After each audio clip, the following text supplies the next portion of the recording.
Olá, você que acompanha o meu canal. Antes da nossa entrevista de hoje, eu quero primeiro te agradecer por estar sempre aqui acompanhando o TV Saudades Entrevista.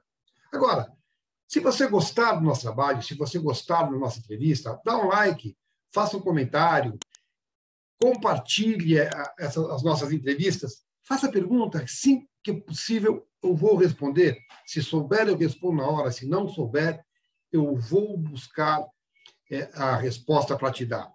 E também se inscreva, porque se inscrevendo, você ajuda o canal a crescer, você ajuda a trazer melhor conteúdo para você e mais. Você recebe automaticamente a mensagem, a informação do novo conteúdo que acaba de chegar.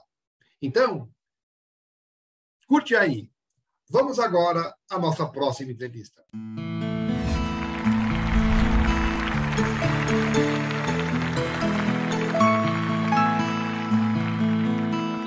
Olá, o TV Saudades de hoje tem a alegria de receber um grande artista brasileiro, ator, cantor, compositor. Falo de Cláudio Lins. Cláudio, muito obrigado por você ter aceitado dar essa entrevista para a gente. Muito obrigado, viu? Imagina, Américo, prazer aqui poder falar um pouquinho sobre a minha carreira, em especial minha carreira na televisão. A ideia é falar de arte, tá, Cláudio? Então, vou começar a te apertar um pouquinho, posso? Pode, claro. Vamos que vamos. Eu sempre costumo começar minhas entrevistas, Cláudio, com a mesma pergunta, mas com você, vou ser obrigado a começar um pouco diferente. Você é filho de um grande cantor brasileiro, um dos mais respeitados artistas brasileiros fora do Brasil, cantor, compositor. Você é filho também de uma grande atriz e cantora brasileira.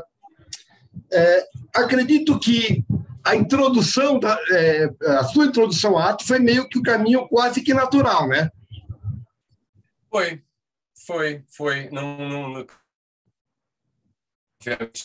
Não teve nenhuma imposição, né? Seria engraçado ter uma família de artistas impondo aos filhos serem artistas. Mas foi uma coisa muito natural, no primeiro momento. A minha ligação... Contando um pouco, Cláudio. Música, né? Que pena. Vamos lá. Então, no primeiro momento, a minha... Vamos lá? Vamos lá. Vamos lá. No primeiro momento, a minha ligação era mais com música, né?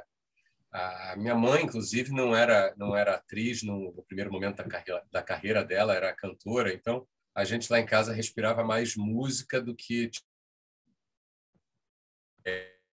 A minha mãe foi virando atriz aos poucos e o teatro entrou definitivamente na minha vida quando a minha mãe foi para o segundo casamento dela, que era com o Cláudio Tovar, que é um grande ator, bailarino, coreógrafo, diretor, escritor. Que fez parte de um grande grupo que fez muito sucesso nos anos 70, né? Os Cicroquetes, não é isso?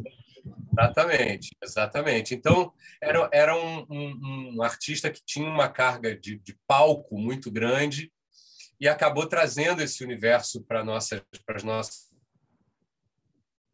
dos meus irmãos, né? Tanto que o primeiro trabalho que eu fiz em teatro eu tinha 11 anos, os meus irmãos também participavam, chamava-se Sapatinho de Cristal, era um musical em cima do Bela e tal, ou da Bela Adormecida, enfim. Não, é Cinderela. Sapatinho é Cinderela, Bela Adormecida é o beijo no final. Tá. Exatamente. E é engraçado, porque ali eu comecei a brincar com o teatro, né? A gente fez esse espetáculo, fez muito sucesso na época, 1984. Até recentemente tem uma escritora que ela colocou esse relato. Ela colocou numa personagem de um livro dela, mas ela me contou depois que é uma coisa da vida dela, que ela, quando tinha 4, 5 anos, ela foi assistir esse espetáculo.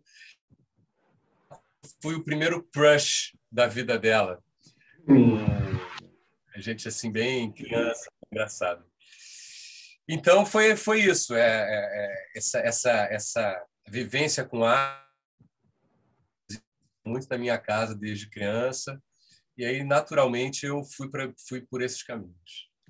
Mas o que eu preciso te perguntar é o seguinte: ainda que você tenha toda essa escola dentro de casa, você fez uma formação acadêmica? Você estudou música?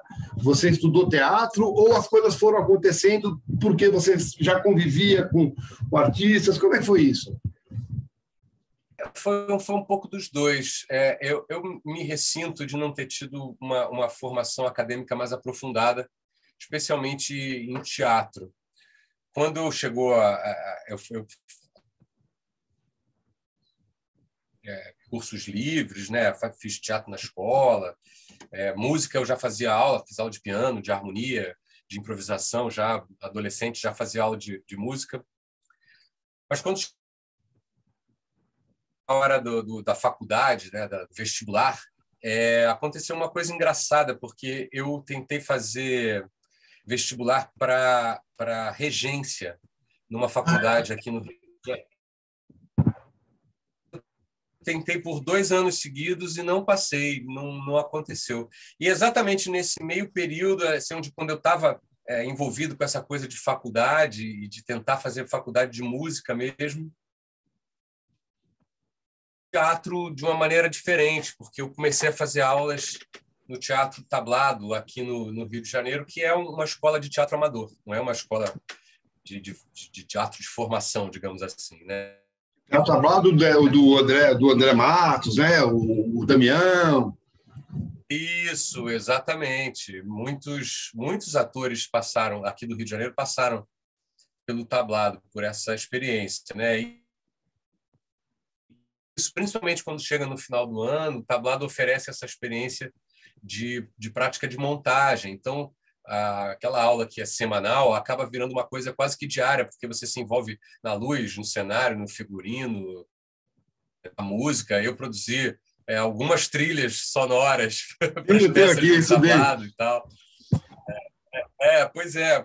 Então, engraçado que eu já fui me envolvendo com essa coisa da trilha e do teatro. Isso já foi uma coisa que já começou a aparecer de uma maneira já muito natural ali naquele processo.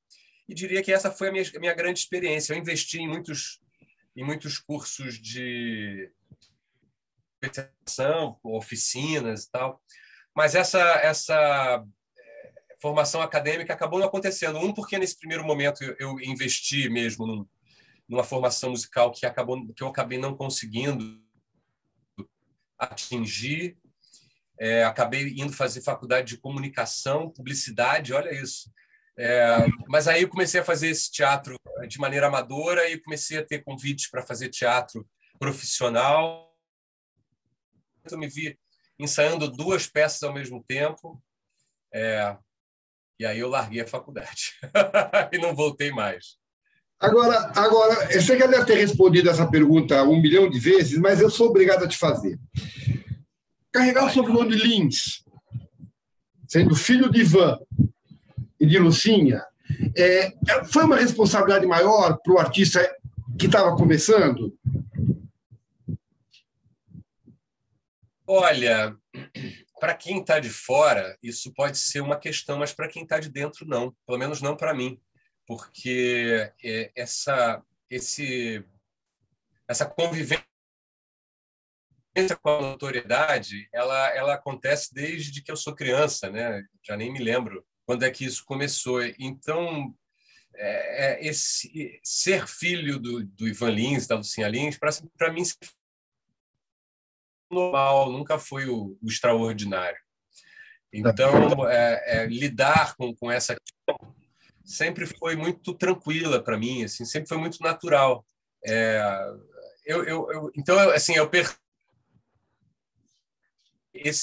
essa visão, essa exigência, ela está muito mais no olhar externo do que na minha convivência com esse sobrenome, que sempre foi muito natural mesmo. Nunca senti nenhuma exigência em função disso.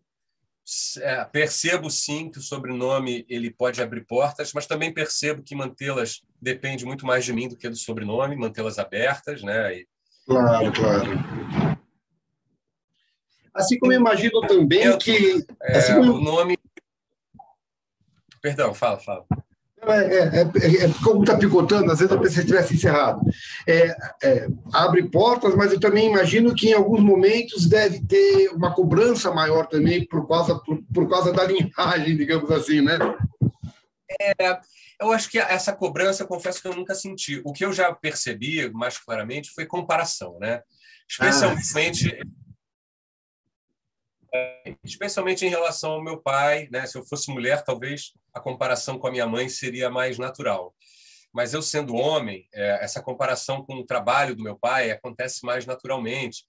Eu gosto mais do pai, eu gosto mais do filho. Aparece com... Eu me lembro de uma crítica no meu primeiro disco, eu tenho 2 discos gravados. E no meu primeiro disco, eu me lembro de uma crítica onde o crítico ele fazia uma comparação do meu trabalho com o trabalho do meu pai, mas falava de uma maneira pejorativa, como se ser influenciado pelo Ivan Lins fosse uma coisa ruim. E isso, na verdade, resultaria de maneira para qualquer artista, menos para mim, que sou filho dele. Então, enfim, a gente tem que lidar com isso. Mas nunca foi um problema, nunca foi uma coisa assim que eu senti carga ou alguma coisa nesse sentido. No Brasil, especialmente no Brasil, essa coisa ou o cara é cantor, ou o artista é cantor, ou o artista é ator. Você é um artista, você faz as duas coisas. Mas houve algum momento dessa trajetória em que você ficou inclinado a, não, vou só seguir por esse caminho, vou só seguir por aquele caminho, ou as duas coisas caminharam paralelamente, tranquilamente com você? Não. Nos primeiros anos de profissão, essa divisão ela me fez sofrer em alguns momentos, sim, de não saber. Não, acho que eu vou agora ser só isso, mas aí eu não conseguia largar a mão do outro lado. Não, então eu vou ser só assim. Aí a carreira de ator andou ela, ela andou de uma maneira mais significativa, principalmente para o grande público.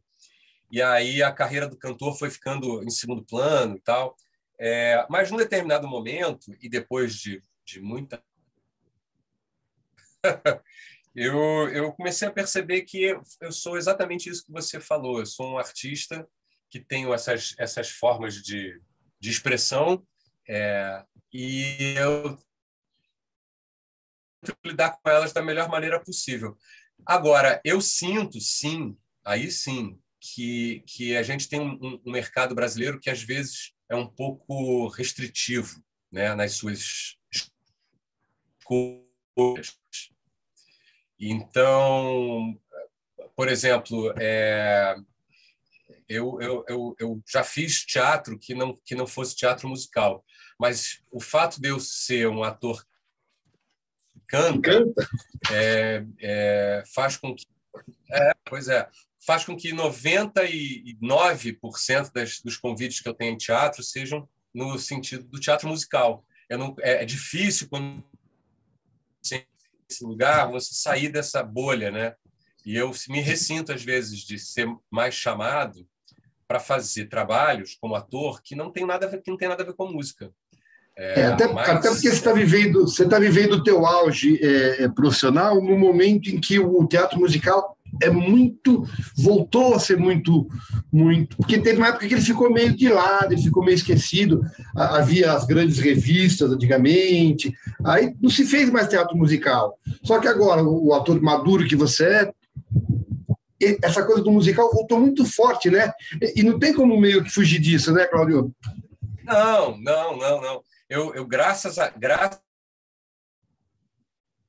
Eu tenho que agradecer de ter conseguido me firmar, né, no mercado do teatro musical, né? Os convites que eu recebo na área de teatro têm sido muito nesse sentido, né? E temos que agradecer leis de incentivo fiscal, as pessoas falam, né, tem uma galera que fica pintando uma coisa muito feia sobre as leis de incentivo fiscal, mas assim, as leis de incentivo fiscal deram uma possibilidade para o teatro, em especial o teatro musical, que o Brasil não tinha Sim, isso é anteriormente, verdade. né? E hoje em dia você tem um mercado de teatro musical que emprega muita gente, porque o teatro musical normalmente ele é muito grandes, né, muito caras, mas que ao mesmo tempo empregam muitas pessoas. E eu dei a sorte de viver esse boom do teatro musical e ficar bem inserido nesse contexto, né? Deixa eu entender uma coisa, Cláudio. Você falou que você tem irmãos. Vocês são em quantos? Bom, vamos lá, é uma família bem moderna, mas contando com agregados enteados e segundos casamentos, somos 6 ao todo. Mas assim, só você seguiu o caminho da arte, quer dizer que aquela coisa que foi natural para você, para os teus irmãos, é isso que eu queria te entender. A gente falou que foi natural porque você tinha pai e mãe já com uma carreira consolidada, mas você teve irmãos que esse caminho não foi natural. Então foi uma coisa sua mesmo, né? Apesar do pai famoso, da mãe famosa, você tem irmãos que foram por outros caminhos. Eu queria que você falasse um pouco sobre isso. Apesar do pai famoso, da mãe famosa, você foi para a arte, teus irmãos não foram. Então não é tão natural assim, é uma questão de gostar mesmo. Aí é difícil falar pelos meus irmãos. Um dos meus irmãos, por exemplo, isso é uma coisa que ficou muito clara, assim, nunca soube lidar muito bem com a notoriedade dos nossos pais. A notoriedade dos nossos pais sempre foi uma coisa que incomodou ele, por exemplo. Então, naturalmente, ele, apesar de da nossa família, ele ser claramente talvez o mais talentoso dos irmãos, mas ele não quis. Ele escolheu os bastidores. Ele trabalha na área de produção cultural. Não quis ir para frente luz, ele ficar atrás da luz. Então, é o que você falou. Eu acho que existia, sem dúvida nenhuma, já uma predisposição em mim para buscar a arte na minha vida. Uma coisa que não tinha nos meus irmãos. Vai saber, né? Às vezes eu vejo alguns atores consagrados cujos filhos também não seguiram, né? Não seguiram a profissão. Acho que isso é natural. Quando eu quis dizer que a minha escolha ou as minhas escolhas foram feitas de maneira natural, foram feitas dentro de uma evolução natural da minha pessoa. Não foi uma coisa forçada ou uma coisa estranha, né? Não, eu tive oportunidade porque eu tive uma oportunidade dentro de casa e aproveitei ela. Isso aí. Você falou uma coisa interessante que me ocorreu uma coisa. Você falou da notoriedade dos teus pais incomodou um dos seus irmãos. Uma coisa é ser filho de notável. Outra coisa é quando você perde o anonimato. Quando você perdeu o anonimato e virou o Cláudio Lins, como é que você lidou com isso? Você é diferente de ser conhecido por ser filho dos atores. Você passou a ser conhecido por ser você o ator. Como é que é essa coisa de perder o anonimato, Cláudio? Como é que você lidou com isso? Olha, vamos ver. Tenho que lembrar, faz tempo. Provavelmente foi a televisão que trouxe isso, né? Sim, sem dúvida. A televisão que traz isso. Isso aconteceu ali no meio da década de 90 comigo. Olha, no primeiro momento eu acho que foi muito bom porque a gente busca isso, né? A gente quer isso e de um certo modo, vendo a maneira como o público respeitava e admirava os meus pais, eu ansiei por isso desde garoto. Tá. Um dia descobri uma entrevista aqui quando eu comecei a fazer teatro ainda criança, ali com 11, 12, 13 anos, né? E eu fui dar uma entrevista para para um jornal local de Niterói que tinha uma parte direcionada para crianças. Então, eles entrevistavam crianças. E o título da entrevista é Meu sonho é ser um ídolo. Então, esse desejo pela notoriedade, ele já vinha em mim desde cedo. Então, quando aconteceu, eu fiquei muito feliz, eu fiquei muito satisfeito. É claro que daqui a pouco você começa a ver que aquilo tudo é uma grande ilusão, né? Porque a televisão que às vezes é passageira, às vezes aquilo, acaba a novela, passa alguns meses e você volta a ser uma pessoa um pouco mais normal. E isso também foi um choque. E outra coisa também é muito fácil, ela enche a sua bola de uma maneira que é muito fácil você também ficar um pouco prepotente, um pouco metido. Eu acho que eu passei por esse momento também, de achar que eu estava pronto, que eu já era um ator pronto, né, um artista pronto pro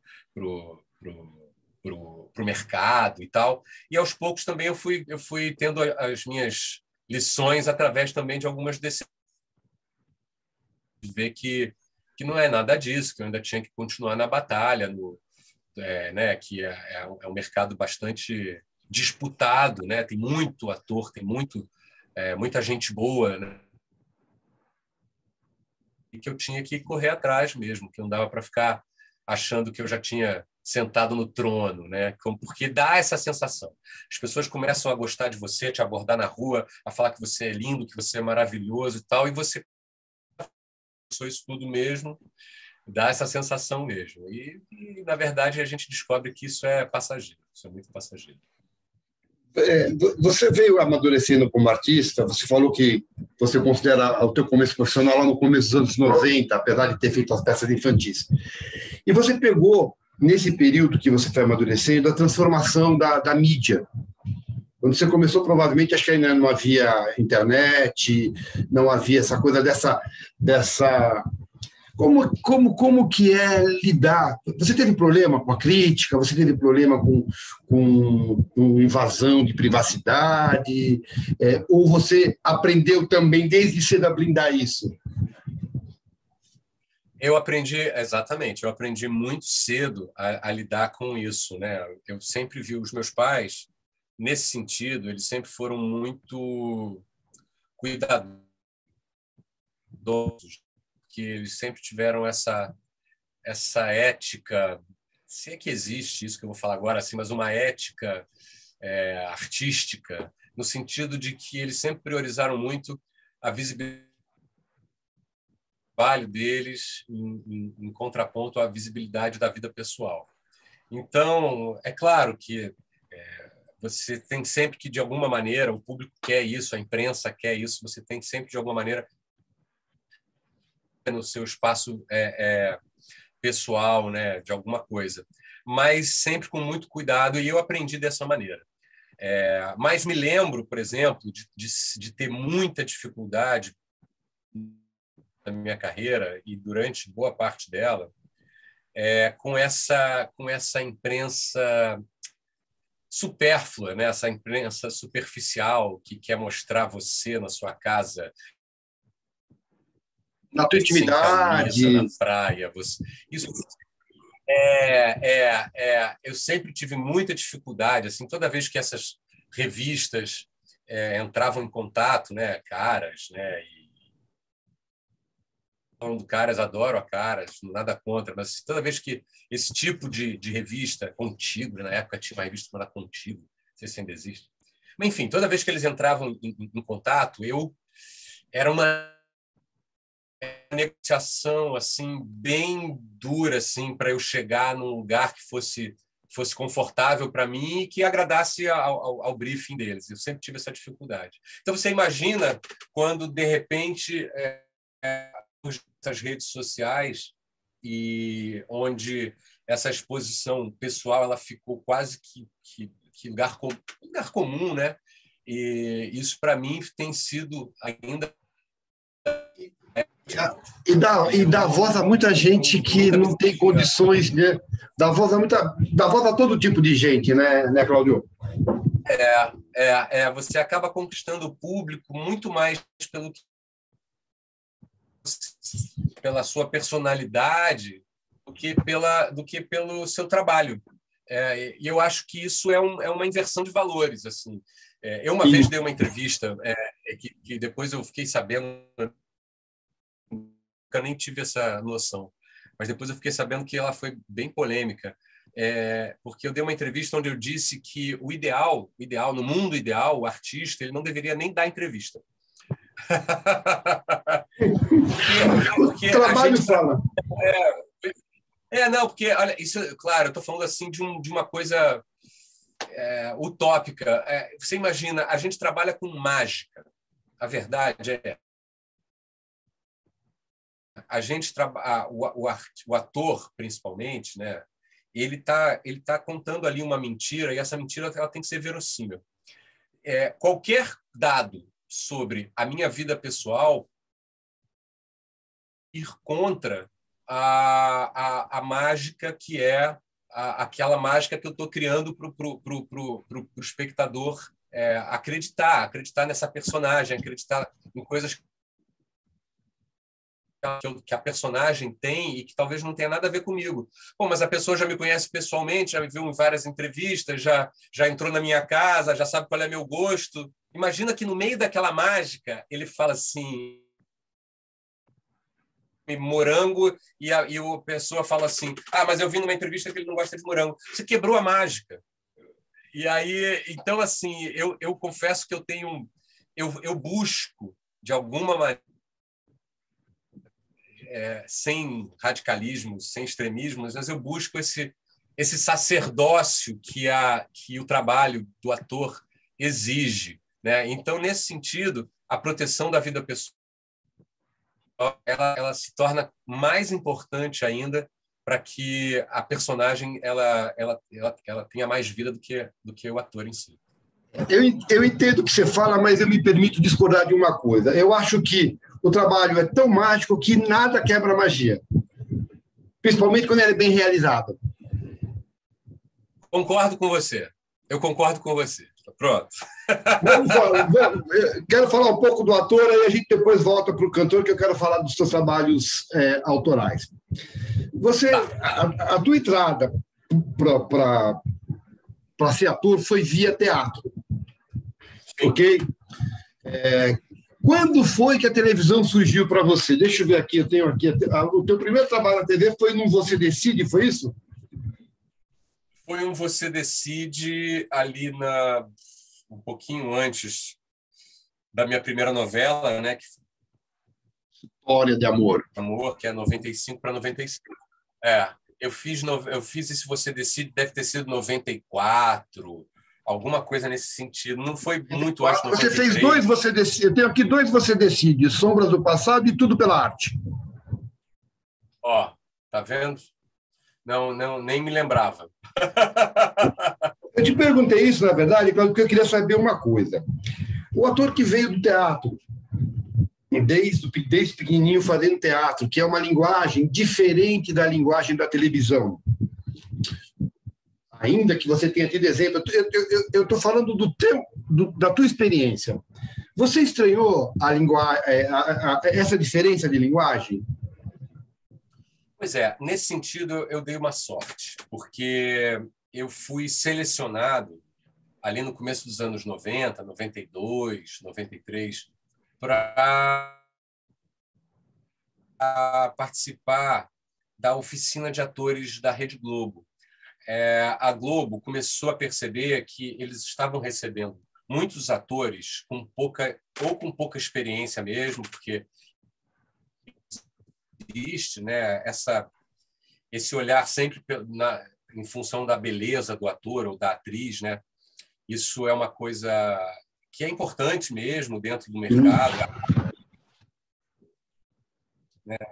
Não é algo que a gente deva lutar contra. A gente deve lutar contra atores ruins e atrizes ruins, mas eles podem ser bonitos, não tem problema. É. Mas eu acho que a Globo começou a perceber que eles recebiam atores muito verdes e começou a investir na oficina de atores da Globo, que foi ministrada durante muitos anos pelo Tônio Carvalho, um dos grandes. E a gente tem a oportunidade de testar a linguagem da televisão. Eu tive muita essa sorte. Os Você Decides, eles também eram muito legais, porque eles eram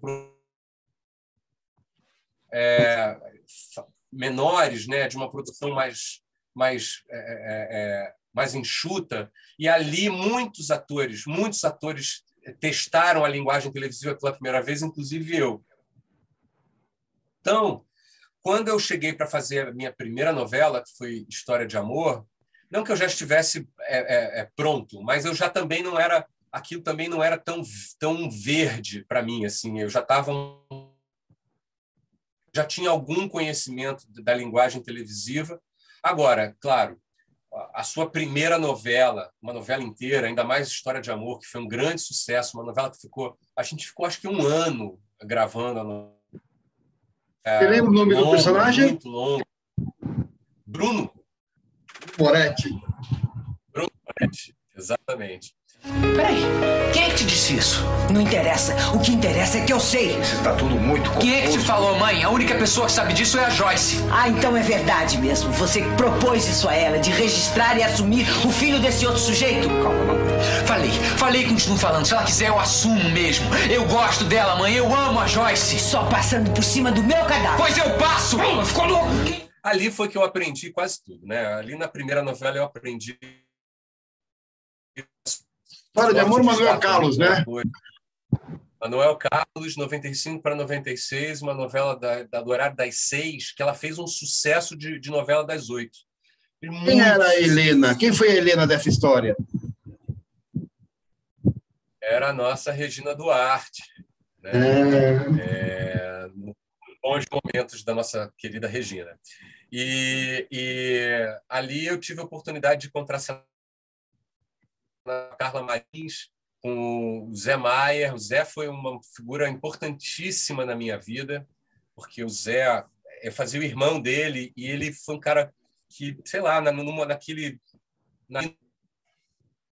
ele me adotou, sabe, assim, como um ator com quem ele podia trocar ideia e dar dicas e tal. Foi uma pessoa com quem eu aprendi muito, assim, foi o Zé Maier.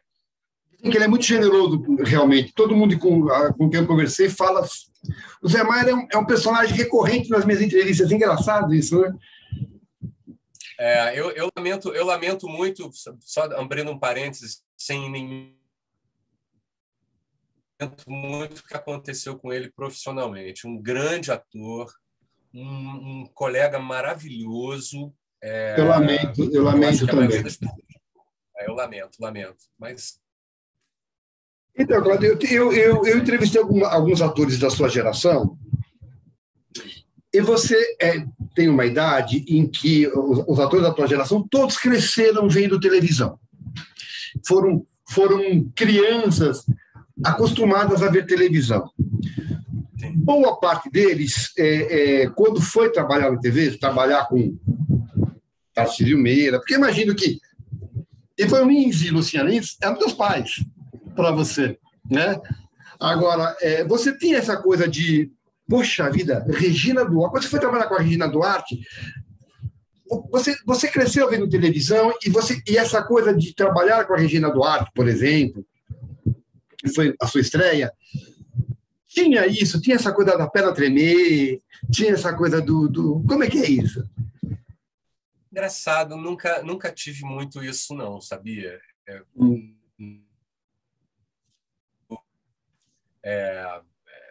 Eu não sei também, acho que eu tive a sorte de trabalhar com a maioria dos atores mais velhos com quem eu trabalhei, que já eram consagrados, assim, já eram pessoas que já faziam parte do meu imaginário, sempre me receberam com muito carinho, sabe? Eram pessoas muito generosas. A própria Regina, eu tive 2 momentos com a Regina, né? História de Amor, e depois eu fiz o irmão dela em Chiquinha Gonzaga. Desde quando está no Rio de Janeiro? Há uma semana. Sempre muito ocupado. Eu vim vê-la hoje porque o João Gualberto me deixou uma mensagem lá no Ministério. João Gualberto? Mas que mensagem? Que vocês estavam sem dinheiro e com ameaça de despejo. É verdade. E a Regina sempre foi muito carinhosa comigo, muito generosa, sabe? Então, eu sempre me senti de dentro, assim, mesmo chegando assim no trabalho, eu tive essa sensação de que eu fui já... Porque é isso, o ator, a gente tem, principalmente o ator que vem de teatro, a gente tem o hábito do coletivo, né? E isso, talvez num grau um pouco menor, mas a gente vê isso também em televisão, assim, a gente tem que jogar junto. Então, desde o início, eu sempre me senti parte do time, sabe? Muito rapidamente. O que fez com que eu ficasse muito à vontade. Assim. Não me lembro de ter tido assim, nenhum momento que eu ficasse assim, nervoso de estar na presença de algum ator ou atriz, não. Aí me fala um pouco da experiência assim. Bruno Moretti, que foi teu primeiro... Depois eu quero falar do Você Decide pelo fato de ser um episódio só, mas o Bruno Moretti foi o teu primeiro personagem. Aliás, você segue qual linha? A personagem ou o personagem? Como é que você fala? Porque são as duas vertentes, né? Olha, o português culto prega que personagem é um substantivo feminino. A persona, né? Tento manter esse a persona é a personagem. Como o armazém é o armazém, não tem a armazém. Então, assim, mesmo uma personagem masculina é uma personagem. Mas, assim, também o português ele é dinâmico e aí a gente acaba também descobrindo.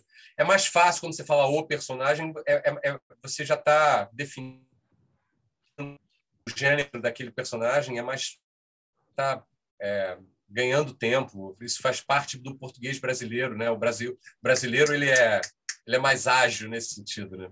Essa pergunta é meio para saber qual é a maquiagem, vai, para saber a maquiagem da coisa. Mas aí veio o Bruno. Como é que foi para você, por exemplo, você pegou o Bruno no papel e leu. Você como é que funciona isso para o ator, Cláudio? Você lê primeiro o teu personagem ou você procura ver a história primeiro e aí inserir o personagem na história? Ou você pega, lê a descrição dele? Como é que é o teu processo?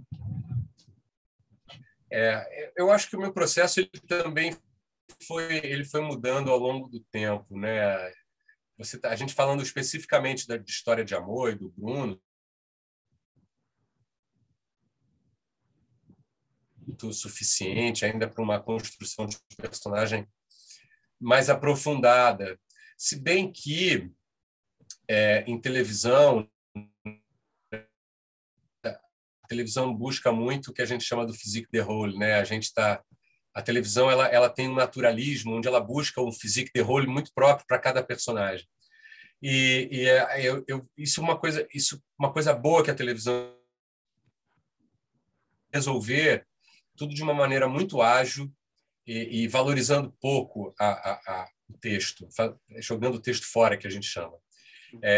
Então, nesse sentido, eu não televisão nenhum personagem que merecesse, ou que precisasse, merecesse não é a palavra, mas que precisasse de uma construção mais aprofundada e tal. Agora, você falou uma coisa muito, muito, muito pertinente. A gente precisa entender qual é a função daquele personagem dentro do texto. E isso, eu me lembro muito da Fernanda Montenegro falava isso. Você tem que ler o resto, você tem que ler os outros. Então, eu gosto muito, quando eu recebo uma novela, quando eu trabalho numa novela, ler tudo o que está acontecendo.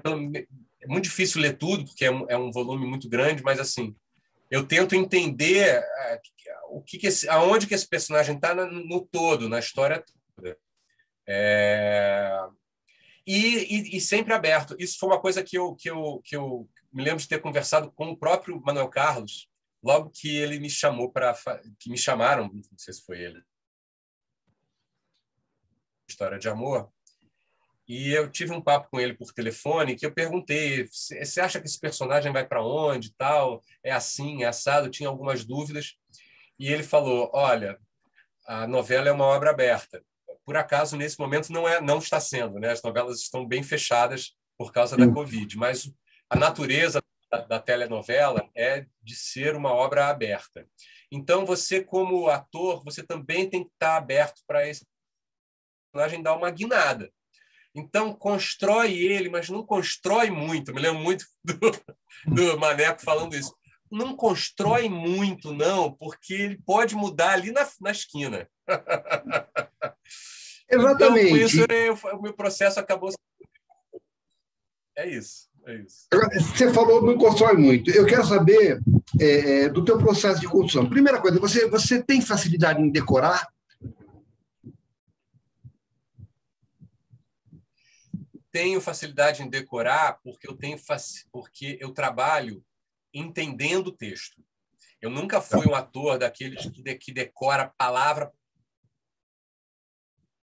E olha, eu já trabalhei com atores que decoram palavra por palavra, se esquece uma palavra para a cena porque esqueceu aquela palavra, não conseguem substituir aquela palavra e não são piores atores por causa disso. São atores que decoram o texto como está escrito. Eu não consigo fazer isso. Eu decoro o texto entendendo o texto e buscando, às vezes, uma embocadura que seja mais natural, porque é natural, o texto, a gente não está fazendo um texto teatral, a gente está fazendo um texto naturalista. Eventualmente, a maneira como o autor ou os autores escreveram aquele texto, às vezes não tá soando muito natural na boca, às vezes eu mudo ou uma palavra que vai para lá, que vai para cá, e ele fica um pouco mais natural. Eu sempre fiz esse tipo de adaptação e nunca ninguém reclamou.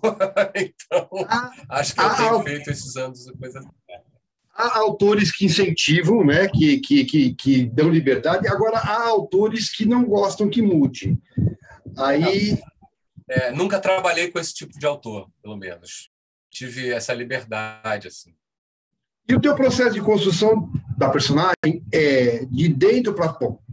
Pela maneira como você está explicando, eu imagino que você imagina a psicologia do personagem e depois você vai ver se tem barba, bigode, se penteia o cabelo de um jeito, de outro.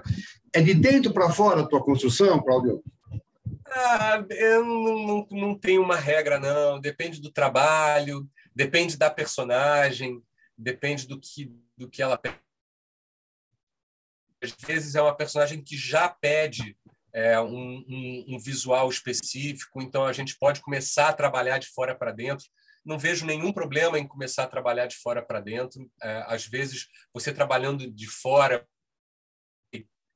construindo o de dentro, através de referências externas, isso é importante. Agora, sem dúvida, tem uma coisa que eu sempre busco na construção das personagens, é uma literatura que possa ajudar. E todas as vezes que eu consegui encontrar uma literatura... Por quê? Porque o escritor ele já traz tudo que a gente trabalha como... Porque o ator ele é dramaturgo.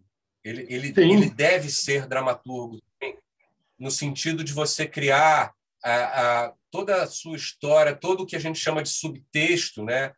E que seria a historinha por detrás daquilo que as pessoas estão vendo. Porque aí você chega, quando você tem esse tipo de construção, você chega mais preenchido. E isso faz muita diferença. Você está preenchido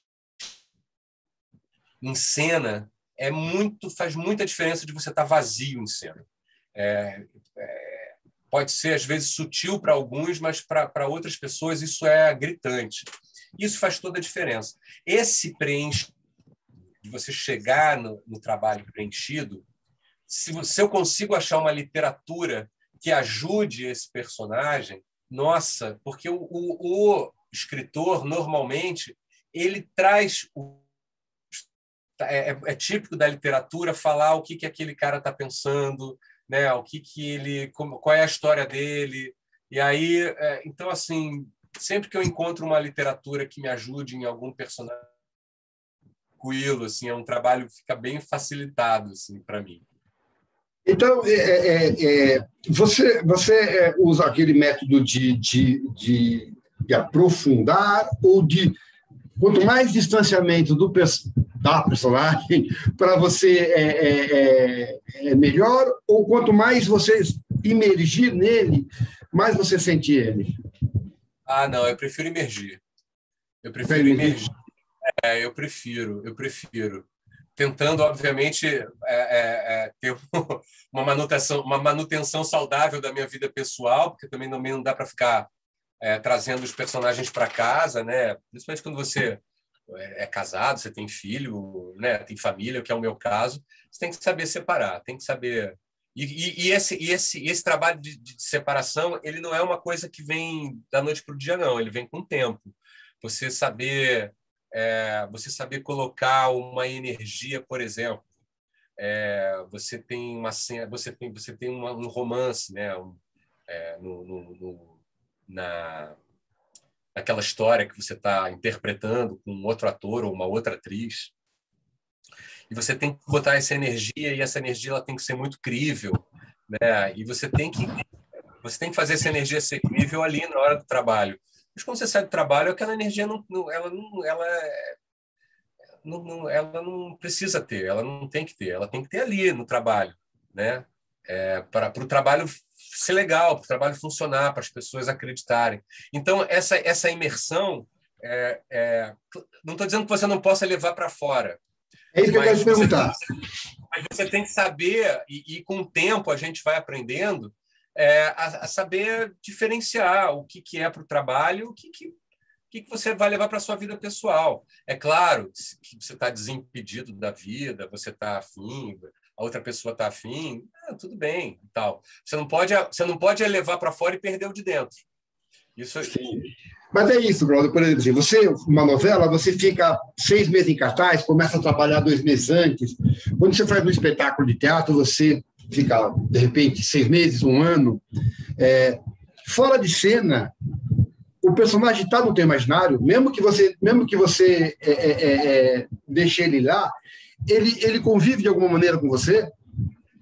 Ele convive, principalmente no sentido dele estar atento ao que a vida pode te trazer de informação interessante. Eu fiz uma peça recentemente que falava sobre a relação de pai e filho. E eu tenho um filho.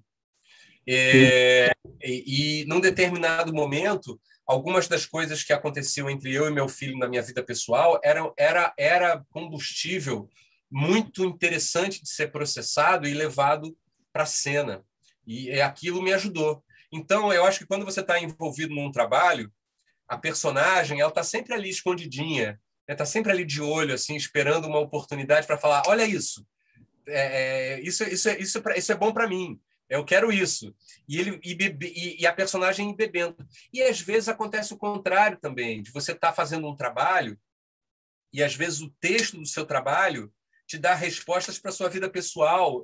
Essa sincronicidade, ela é incrível quando ela acontece. Eu adoro quando ela acontece, porque faz com que você fique num ciclo de virtuosidade mesmo, a respeito do teu trabalho e da tua vida pessoal.